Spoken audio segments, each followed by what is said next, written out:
سیرت مصطفیٰ صلی اللہ علیہ وآلہ وسلم کی قسط نمبر 31 آج شروع کی جائے گی۔ قسط نمبر 30 میں بیان ہوا کہ حضرت علی، حضرت حمزہ اور حضرت عبیدہ رضی اللہ تعالی عنہ میدان بدر میں جنگ کے لیے آتے ہیں اور شیبہ، عتبہ اور ولید ان کے مد مقابل ہوتے ہیں۔ حضرت علی اور حضرت حمزہ رضی اللہ تعالی عنہ اپنے مد مقابل کو واصل جہنم کر دیتے ہیں، لیکن حضرت عبیدہ کچھ زخمی ہو جاتے ہیں اور حضرت علی آگے بڑھ کر شیبہ کو بھی واصل جہنم کر دیتے ہیں اور حضرت عبیدہ رضی اللہ تعالی عنہ کو اٹھا کر بارگاہ رسالت میں لاتے ہیں۔ ان کی پنڈلی ٹوٹ کر چور چور ہو گئی ہوتی ہے اور نلی کا گودا بہہ رہا ہوتا ہے۔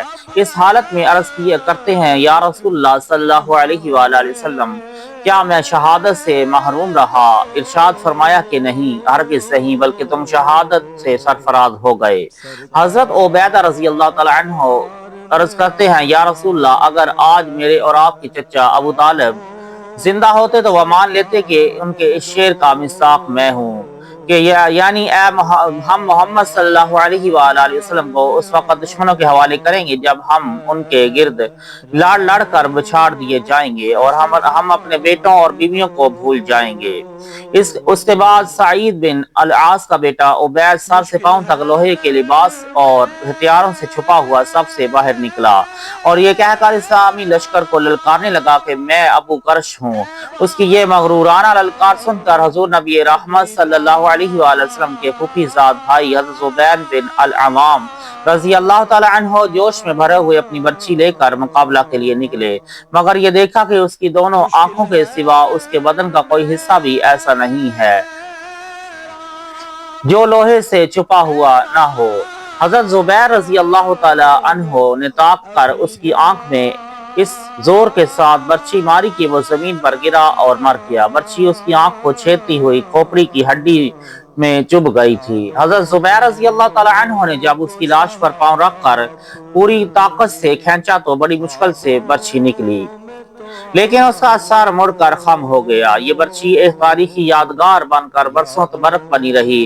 حضور اقدس صلی اللہ علیہ وآلہ وسلم نے حضرت زبیر رضی اللہ تعالی عنہ سے یہ برچھی طلب فرما لی اور اس کو ہمیشہ اپنے پاس رکھا۔ پھر حضور صلی اللہ علیہ وآلہ وسلم کے بعد چاروں خلفائے راشدین کے پاس منتقل ہوتی رہی۔ پھر حضرت زبیر رضی اللہ تعالی عنہ کے فرزند حضرت عبداللہ بن زبیر رضی اللہ تعالی عنہما کے پاس آئی، یہاں تک کہ 73 ہجری میں جب بنو امیہ کے ظالم گورنر حجاج بن یوسف ثقفی نے ان کو شہید کر دیا تو یہ برچھی بنو امیہ کے قبضہ میں چلی گئی، پھر اس کے بعد لاپتہ ہو گئی۔ حضرت عبد الرحمن بن عوف رضی اللہ تعالی عنہ کا بیان ہے کہ میں صف میں کھڑا تھا اور میرے دائیں بائیں دو نوعمر لڑکے کھڑے تھے۔ ایک نے چپکے سے پوچھا کہ چچا جان، کیا آپ ابو جہل کو پہچانتے ہیں؟ میں نے اس سے کہا کہ کیوں بھتیجے، تم کو ابو جہل سے کیا کام ہے؟ اس نے کہا کہ چچا جان، میں نے اللہ سے عہد کیا ہے کہ میں ابو جہل کو جہاں دیکھ لوں گا یا تو اس کو قتل کر دوں گا یا خود لڑتا ہوا مارا جاؤں گا، کیونکہ وہ اللہ کے رسول کا بہت ہی بڑا دشمن ہے۔ حضرت عبد الرحمن کہتے ہیں کہ میں حیرت سے اس نوجوان کا منہ تاک رہا تھا کہ دونوں نوجوان نے بھی مجھ سے یہی کہا۔ اتنے میں ابو جہل تلوار گھماتا ہوا سامنے آ گیا اور میں نے اشارہ سے بتا دیا کہ ابو جہل یہی ہے۔ بس پھر کیا تھا، یہ دونوں لڑکے تلواریں لے کر اس پر اس طرح جھپٹے جس طرح باز اپنے شکار پر جھپٹتا ہے۔ دونوں نے اپنی تلواروں سے مار مار کر ابو جہل کو زمین پر ڈھیر کر دیا۔ یہ دونوں لڑکے حضرت معوذ اور حضرت معاذ رضی اللہ تعالی عنہما تھے جو افرا کے بیٹے تھے۔ ابو جہل کے بیٹے اکرمہ نے اپنے باپ کے قاتل حضرت معاذ پر حملہ کر دیا اور پیچھے سے ان کی بائیں شانہ پر تلوار ماری جس سے ان کا بازو کٹ گیا، لیکن تھوڑا سا چمڑا باقی رہ گیا اور باقی لٹکنے لگا۔ حضرت معاذ رضی اللہ تعالی عنہ نے اکرمہ کا پیچھا کیا اور دور تک دوڑایا، مگر اکرمہ بھاگ کر بچ گیا۔ حضرت معاذ رضی اللہ تعالی عنہ اس حالت میں بھی لڑتے رہے، لیکن کٹے ہوئے ہاتھ کے لٹکنے سے زحمت ہو رہی تھی تو انہوں نے اپنے کٹے ہوئے ہاتھ کو پاؤں سے دبا کر اس زور سے کھینچا کہ تسمہ الگ ہو گیا اور پھر وہ آزاد ہو کر ایک ہاتھ سے لڑتے رہے۔ حضرت عبداللہ بن مسعود رضی اللہ تعالی عنہ ابو جہل کے پاس سے گزرے۔ اس وقت ابو جہل میں کچھ زندگی کی رمق باقی تھی۔ حضرت عبداللہ بن مسعود رضی اللہ تعالی عنہ نے اس کی گردن کو اپنے پاؤں سے رون کر فرمایا کہ تو ہی ابو جہل ہے، بتا آج تجھے اللہ نے کیسا رسوا کیا۔ ابو جہل نے اس حالت میں بھی گھمنڈ کے ساتھ یہ کہا کہ تمہارے لیے یہ کوئی بڑا کارنامہ نہیں ہے، میرا قتل ہو جانا اس سے زیادہ نہیں ہے کہ ایک آدمی کو اس کی قوم نے قتل کر دیا۔ ہاں مجھے اس کا افسوس ہے کہ کاش مجھے کسانوں کے سوا کوئی دوسرا شخص قتل کرتا۔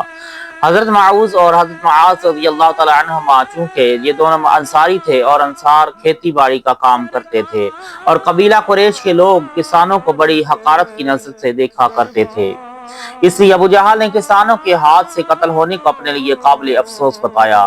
جنگ ختم ہو جانے کے بعد حضور اکرم صلی اللہ علیہ وآلہ وسلم حضرت عبداللہ بن مسعود کو ساتھ لے کر جب ابو جہل کی لاش کے پاس سے گزرے تو لاش کی طرف اشارہ کر کے فرمایا کہ ابو جہل اس زمانے کا فرعون ہے۔ پھر عبداللہ بن مسعود رضی اللہ تعالیٰ عنہ نے ابو جہل کا سر کاٹ کر تاجدار دو عالم صلی اللہ علیہ وآلہ وسلم کے قدموں پر ڈال دیا۔ حضور صلی اللہ علیہ وآلہ وسلم نے جنگ شروع ہونے سے پہلے ہی یہ فرما دیا تھا کہ کچھ لوگ کفار کے لشکر میں ایسے بھی ہیں جن کو کفار مکہ دباؤ ڈال کر لائے ہیں، ایسے لوگوں کو قتل نہیں کرنا چاہیے۔ ان لوگوں کے نام بھی حضور صلی اللہ علیہ وآلہ وسلم نے بتا دیے تھے۔ انہی لوگوں میں ابو البختری بھی تھا جو اپنی خوشی سے مسلمانوں سے لڑنے کے لیے نہیں آیا تھا، بلکہ کفار قریش اس پر دباؤ ڈال کر زبردستی کر کے لائے تھے۔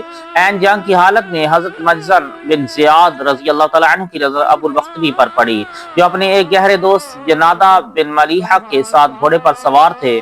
حضرت مجزر رضی اللہ تعالیٰ عنہ نے فرمایا کہ اے ابو البختری، چونکہ حضور صلی اللہ علیہ وآلہ وسلم نے ہم لوگوں کو تیرے قتل سے منع فرمایا ہے، اس لیے میں تجھ کو چھوڑ دیتا ہوں۔ ابو البختری نے کہا کہ میرے ساتھی جنادہ کے بارے میں تم کیا کہتے ہو؟ تو حضرت مجزر رضی اللہ تعالیٰ عنہ نے صاف کہہ دیا کہ اس کو ہم زندہ نہیں چھوڑ سکتے۔ یہ سن کر ابو البختری طیش میں آ گیا اور کہا کہ میں عرب کی عورتوں کا یہ طعنہ سننا پسند نہیں کر سکتا کہ ابو البختری نے اپنی جان بچانے کے لیے اپنے ساتھی کو تنہا چھوڑ دیا۔ یہ کہہ کر ابو البختری نے رجز کا یہ شعر پڑھا کہ ایک شریف زادہ اپنے ساتھی کو کبھی ہرگز نہیں چھوڑ سکتا جب تک کہ مر نہ جائے یا اپنا راستہ نہ دیکھ لے۔ امیہ بن خلف بہت ہی بڑا دشمن رسول تھا۔ جنگ بدر میں جب کفر و اسلام کے دونوں لشکر گتھا ہوئے تو امیہ اپنے پرانے تعلقات کی بنا پر حضرت عبد الرحمن بن عوف رضی اللہ تعالی عنہ سے چمٹ گیا کہ میری جان بچائیے۔ حضرت عبد الرحمن بن عوف رضی اللہ تعالی عنہ کو رحم آ گیا اور آپ نے چاہا کہ امیہ بچ کر نکل بھاگے، مگر حضرت بلال رضی اللہ تعالی عنہ نے امیہ کو دیکھ لیا۔ حضرت بلال رضی اللہ تعالی عنہ جب امیہ کے غلام تھے تو امیہ نے ان کو بہت زیادہ ستایا تھا، اس لیے جوش انتقام میں حضرت بلال رضی اللہ تعالی عنہ نے انصار کو پکارا۔ انصاری لوگ دفعتاً ٹوٹ پڑے۔ حضرت عبد الرحمن بن عوف رضی اللہ تعالی عنہ نے امیہ سے کہا کہ تم زمین پر لیٹ جاؤ۔ وہ لیٹ گیا تو حضرت عبد الرحمن بن عوف رضی اللہ تعالی عنہ اس کو بچانے کے لیے اس کے اوپر لیٹ کر اس کو چھپانے لگے، لیکن حضرت بلال اور انصار رضی اللہ تعالی عنہ نے ان کی ٹانگوں کے اندر ہاتھ ڈال کر اور بغل سے تلوار گھونپ کر اس کو قتل کر دیا۔ جنگ بدر میں اللہ تعالیٰ نے مسلمانوں کی مدد کے لیے آسمان سے فرشتوں کا لشکر اتار دیا تھا۔ پہلے 1000 فرشتے آئے، پھر 3000 ہو گئے، اس کے بعد 5000 ہو گئے۔ جب خوب گھمسان کا رن پڑا تو فرشتے کسی کو نظر نہیں آتے تھے، مگر ان کی حرب و ضرب کے اثرات صاف نظر آتے تھے۔ بعض کافروں کی ناک اور منہ پر کوڑوں کی مار کا نشان پایا جاتا تھا، کہیں بغیر تلوار مارے سر کٹ کر گرتا نظر آتا تھا۔ یہ آسمان سے آنے والے فرشتوں کی فوج کے کارنامے تھے۔ عتبہ، شیبہ، ابو جہل وغیرہ کفار قریش کے سرداروں کی ہلاکت سے کفار مکہ کی قبر ٹوٹ گئی اور ان کے پاؤں اکھڑ گئے اور وہ ہتھیار ڈال کر بھاگ کھڑے ہوئے اور مسلمانوں نے ان لوگوں کو گرفتار کرنا شروع کر دیا۔ اس جنگ میں کفار کے 70 آدمی قتل اور 70 آدمی گرفتار ہوئے، باقی اپنا سامان چھوڑ کر فرار ہو گئے۔ اس جنگ میں کفار مکہ کو ایسی زبردست شکست ہوئی کہ ان کی عسکری طاقت ہی فنا ہو گئی۔ کفار قریش کے بڑے بڑے نامور سردار جو بہادری اور فن سپہ گری میں یکتائے روزگار تھے، ایک ایک کر کے سب موت کے گھاٹ اتار دیے گئے۔ ان نامور میں عتبہ، شیبہ، ابو جہل، ابو البختری، زمعہ، عاص بن ہاشم، امیہ بن خلف، منبع بن حجاج، عقبہ بن ابی معید، نظر بن الحارث وغیرہ قریش کے سرتاج تھے، یہ سب مارے گئے۔ اللہ تعالی ہمیں نبی کریم صلی اللہ علیہ وآلہ وسلم کے بتائے ہوئے رستے پر چلنے کی توفیق عطا فرمائے، آمین۔ انشاءاللہ بقیہ کل بیان کیا جائے گا۔